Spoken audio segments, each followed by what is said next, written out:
तो ये नई बातें सुनते हैं। अभी पुरुषोत्तम संगम युग में जबकि 5000 वर्ष के 4 युगों के ड्रामा की अभी शूटिंग हो रही है, रिहर्सल हो रही है।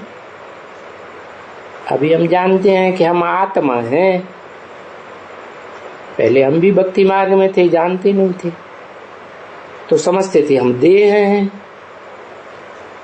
कोई पूछता था कि तुम कौन हो, तो बताते थे हम नौजवान हैं, बुढ़े हैं, हम बालक हैं, मास्टर हैं, टीचर हैं। अब यहाँ बाप के पास आए हो तो तुम्हें नॉलेज मिली। ये टीचर है, ये डॉक्टर है, इंजीनियर है, ये तुम जब पैदा हुए थे तब थोड़े ही थे। तुम परमानेंट क्या हो? तो बाप बताते हैं तुम तो परमानेंट आत्मा हो, ज्योति बिंदु आत्मा हो। जिससे ज्योति बिंदु की यादगार भारत में माताएं आज भी बिंदी लगाती है। कहाँ? नाक पे क्यों नहीं लगाती? क्योंकि आत्मा उत्तमांग में रहेगी ना। उत्तमांग में ही भ्रकुटी है, भरी पूरी कुटी। जहाँ आत्मा रूपी राजा रहता है पूरे शरीर रूपी राज्य को कंट्रोल करने के लिए। तो ये नॉलेज बाप के पास है। कौन से बाप के पास है? धर्म पिताओं के पास नहीं है। हाँ, वो ब्रह्मा के पास भी नहीं। जिस ब्रह्मा से सारी दुनिया ब्राह्मण बनती है। क्या? सारी दुनिया ब्राह्मण बनेगी। सबको अपनी आत्मा का पार्ट का पता चलेगा। ये नॉलेज ब्रह्मा के पास भी नहीं है। किसके पास है? जो ब्रह्मा का भी बाप है, विष्णु का भी बाप है। कहा ही जाता है त्रिमूर्ति बाप, त्रिमूर्ति शिव है। क्यों कहते हैं त्रिमूर्ति शिव? है? शिव को मूर्ति होती है क्या? है? शिव तो खुद ही बिंदी है, सदा काल बिंदी है। वो तो कभी भी शरीर धारण करता ही नहीं, गर्भ से जन्म लेता ही नहीं। तो त्रिमूर्ति शिव क्यों कहते हैं? इसलिए कहते हैं कि वो जब इस सृष्टि पर आता है तो जिस मुकर्रर रथ में प्रवेश करता है वो रथधारी याद की शक्ति से बाप समान बनता है। कौन से बाप समान? शिव बाप के समान निराकारी, निर्विकारी, निरहंकारी बनता है। और फिर उसका नाम जोड़ा जाता है शिव के साथ, और किसी का नाम नहीं जोड़ा जाता। क्या जोड़ते हैं? शिव शंकर। तो वही शंकर नाम रूप से प्रसिद्ध होने वाली आत्मा, जिसे दूसरे धर्मों में आदम एडम भी कहते हैं, है वो बाप समान, शिव समान निराकारी बनती है। और उसके लिए कहा जाता है त्रिमूर्ति शिव।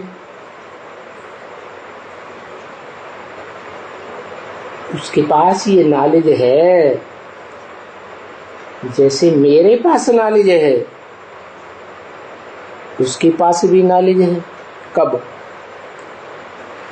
सारी दुनिया की त्रिकालदर्शिता की नॉलेज कब है? पुरुषार्थी जीवन में नहीं। जब पुरुषार्थ संपन्न होता है, वो बाप समान बनता है, तब कहा जाता है त्रिमूर्ति शिवासली। 3 मूर्तियों के साथ प्रत्यक्ष होता है संसार में। जो आज भी झंडा गान करते हैं तो क्या कहते हैं? झंडा ऊंचा रहे हमारा। है कौन सा झंडा? 3 कपड़ों वाला? अरे ये कपड़े नहीं, ये शरीर रूपी कपड़े हैं 3 प्रकार के, ये 3 रंग दिखाए हैं ना। तो ये ब्रह्मा विष्णु शंकर ये 3 आत्माओं की यादगार है जो चिल्लाते रहते हैं विश्व विजय करके दिखलावे। अरे कपड़े का झंडा कोई विश्व विजय करता है क्या? तो ये सारी नॉलेज बाप के पास है, सारे ड्रामा की नॉलेज है। कौन से बाप? कंबाइंड बाप है, निराकारी भी है और साकारी भी है। निराकार आत्माओं का बाप और साकार मनुष्यों का बाप, सारी मनुष्य सृष्टि का बाप। तो सारे ड्रामा की नॉलेज है उस एक ही कंबाइंड बाप में है, पर्सनालिटी एक ही है। तो जरूर बच्चों को भी ये नॉलेज होनी चाहिए, क्योंकि पहले तो ये नॉलेज बच्चों को नहीं थी हैं, अब हो गई है। कोई कहेंगे इनको इन बच्चों को क्यों हो गई, हम भी तो आत्मा हैं।